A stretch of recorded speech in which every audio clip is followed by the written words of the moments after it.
What is up? It's your boy again, Neil Vlog here. Welcome back sa aking YouTube channel. Alright mga sir, so for today's vlog, pag-uusapan natin ang ating bagong action camera. Walang iba kundi itong ating GoPro Hero 3 Plus Silver.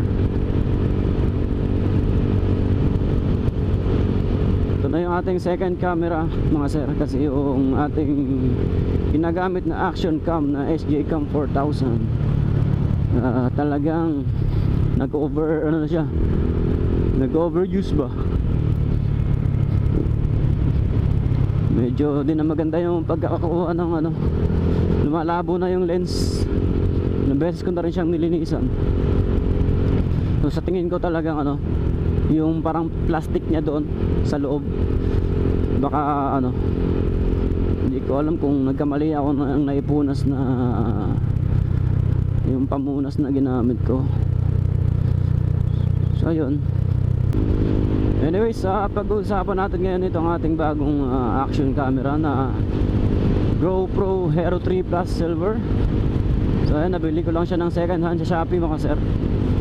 I think na okay naman, wala namang scratch, wala namang damage yung camera pagdating sa akin. Almost new, almost brand new talaga siya. So with LCD yung in-order natin, umabot siya ng mga 4 plus, kasama na yung shipping fee. So itong video quality natin ngayon mga sir is nakaset tayo sa 1080p and then super wide 60 frame per seconds. Kasi mas maganda kasi yung may super wide. Ito rin yung isa sa nagustuhan ko dito mga sir. Affordable na siya, at saka maipagsabayan na talaga siya sa ibang maipagsabayan na siya sa ibang action camera, which is hindi naman ganun ka with regards sa quality. Meron naman siyang ibubuga. Sa stabilization, hindi siya ganun ka stabilized, no? I think mga siguro 20% yung built-in na ito. Hindi lang ako sure mga sir, pero meron naman siyang stabilization kahit pa paano. Hindi katulad nung SJ Cam 4000 natin na wala talaga. Talagang ngarag talaga yung video nyo doon. Kaya kung lalot gantong klaseng motor yung dala ninyo, matigas yung suspension, tapos malubak yung kalsada, talagang kitang kita nyo yung kung gaano kangarag yung yung nanginginig. Hindi siya steady.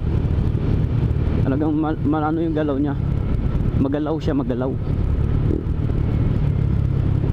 Yun ang kagandahan pag may built-in na stabilization yung action camera.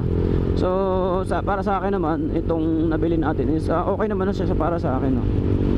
Hindi naman natin talaga pero kaya syempre hinahangad din natin yung mga ganong klaseng camera.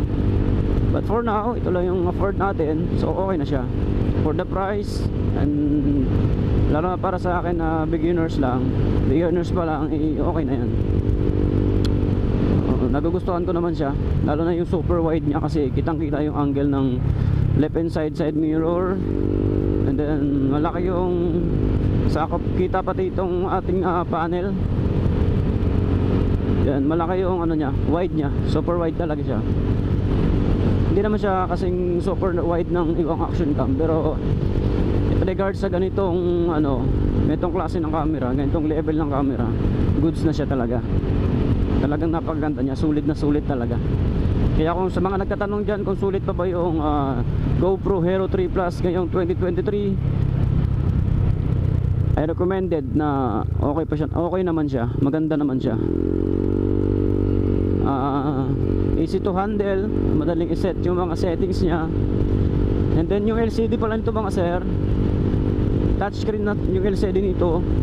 So depende sa inyo kung yung orderin nyo is with LCD or without LCD, no? Nasa inyo yan. So yung in-order natin is may LCD para di tayo mahirapan mag-set ng settings niya.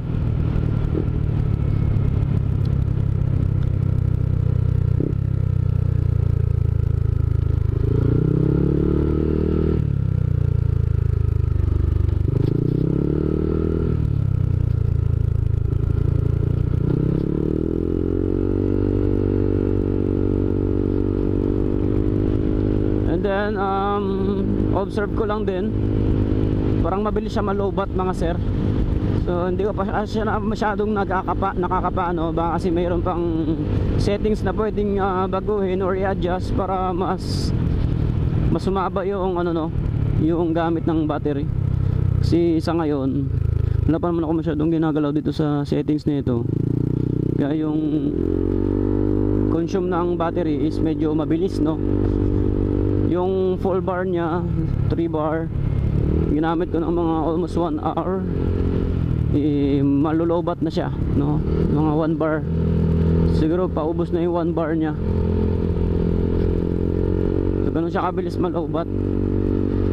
Pero siguro hindi kasi ako sure kung original yung battery na nakasama dito sa pag-purchase natin, no?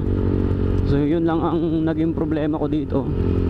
Pero I think kung original naman yung battery na mabili ninyo is tatagal naman siguro siya ng mga 3 hours.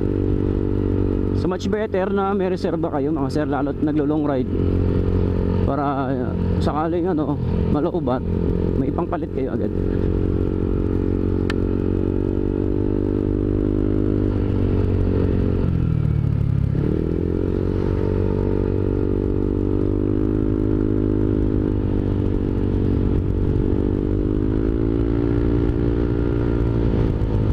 Mukhang uulanin pa tayo.